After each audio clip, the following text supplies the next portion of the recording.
Lalu ada lagi ada contoh lagi, misal dalam hukum transaksi Islam ya.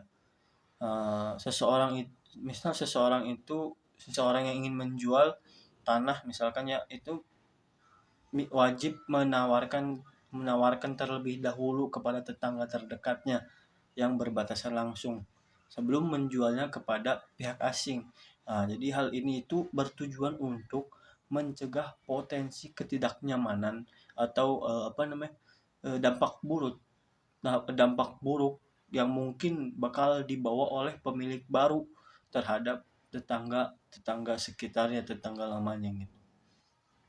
Eh, Baik, selanjutnya ada kaidah yang terakhir, yaitu al-adah al-adah muhakkamatun, yang artinya adat kebiasaan itu dapat dijadikan sebagai landasan hukum.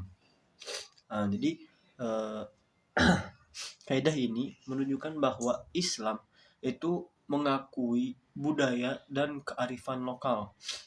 Jadi adat istiadat, tradisi atau norma kebiasaan yang berlaku di suatu masyarakat itu dapat dijadikan standar untuk menetapkan keputusan hukum, asalkan adat tersebut bersifat baik, konsisten, dan tidak bertentangan dengan dalil-dalil pokok yang ada di dalam Al-Quran maupun hadis. Contohnya misal kebiasaan ya, keabsahan transaksi, misalnya ya pada zaman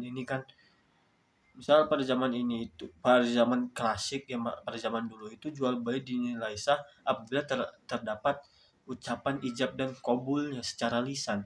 Namun dalam tradisi modern saat ini, kita itu berbelanja di supermarket, itu transaksi dilakukan secara non tunai, misal seperti kris gitu kan, pakai scan barcode. Nah, tanpa ada dialog lisan antara kasir dan pembeli. Nah, transaksi ini dinilai sah karena ada kebiasaan masyarakat saat ini telah telah memandangnya sebagai representasi dari sikap saling ridho kesepakatan. Ada contoh lain lagi. Misal kan Al-Quran itu mewajibkan suami eh, untuk memberikan nafkah kepada istri dan keluarganya ya. Eh, Namun tapi kan tidak itu tidak di dalam Al-Quran itu tidak mematok jumlah nominalnya secara spesifik. Oleh karena itu batasan kelayakan nilai nafkah itu dikembalikan kepada urf atau adat kebiasaan ekonomi setempat, serta ya tingkat kemampuan sang suami tersebut.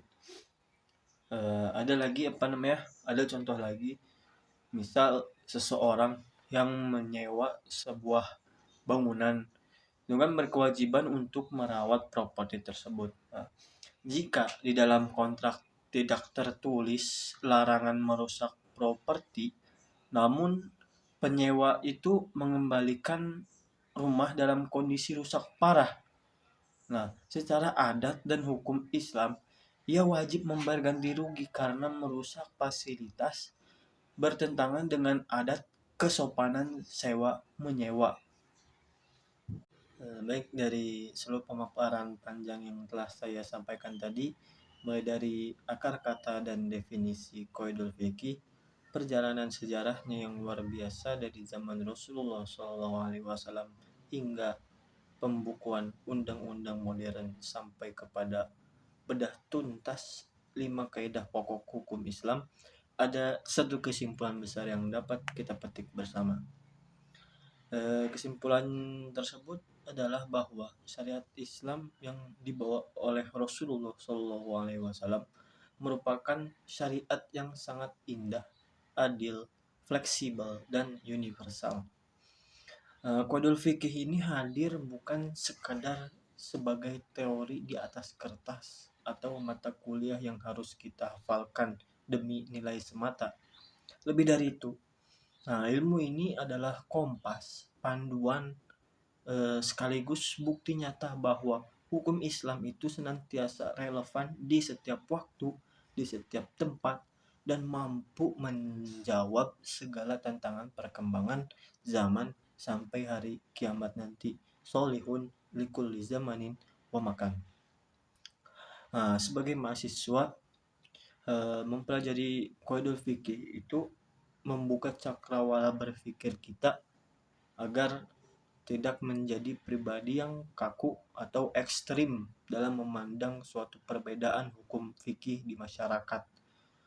Dengan memahami 5 rumus induk tadi, 5 kaidah pokok tadi, kita itu diajarkan untuk melihat bahwa di balik setiap aturan agama selalu ada kemaslahatan, perlindungan, dan kemudahan yang Allah sediakan bagi hambanya. Di mana ada kesulitan, di situ pasti ada jalan keluar dan kelonggaran yang syahdu dari Allah Subhanahu wa Ta'ala. Sebelum saya mengakhiri video ini, saya ingin menegaskan kembali bahwa materi dan video dokumentasi ini dibuat secara mandiri oleh saya selaku individu sebagai pemenuhan tugas ujian akhir semester untuk mata kuliah Qaidul Fikih.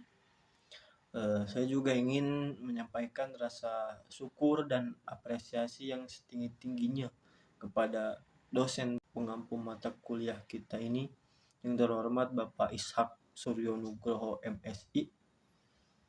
Terima kasih Bapak atas ilmu yang bermanfaat, bimbingan yang tulus, serta arahan yang telah diberikan kepada kami semua selama 1 semester ini.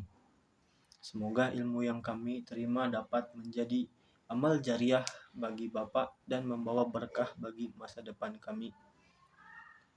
Tentu saja saya menyadari dengan penuh kerendahan hati bahwa di dalam video berdurasi panjang ini masih terdapat banyak sekali kekurangan, baik itu kekurangan dari segi kedalaman materi, kesalahan dalam tutur kata ataupun pelafalan istilah, maupun keterbatasan teknis dalam proses editing visual dan kualitas suara. Oleh karena itu, segala bentuk kritik, saran maupun koreksi yang membangun dari Bapak Ishak Suryo Nugroho MSI serta dari teman-teman semua yang menonton video ini akan saya terima dengan tangan terbuka demi perbaikan kualitas keilmuan saya di masa yang akan datang. Kepada teman-teman perjuangan, mari kita tetap semangat dalam belajar dan menjaga ketepatan waktu dalam pengumpulan tugas UAS ini. Semoga hasil yang kita dapat nanti memuaskan dan bernilai ibadah di sisi Allah Subhanahu wa Ta'ala. Terima kasih yang sebesar-besarnya atas perhatian, waktu, dan kesabaran teman-teman semua yang udah nonton video ini dari menit pertama hingga menit akhir.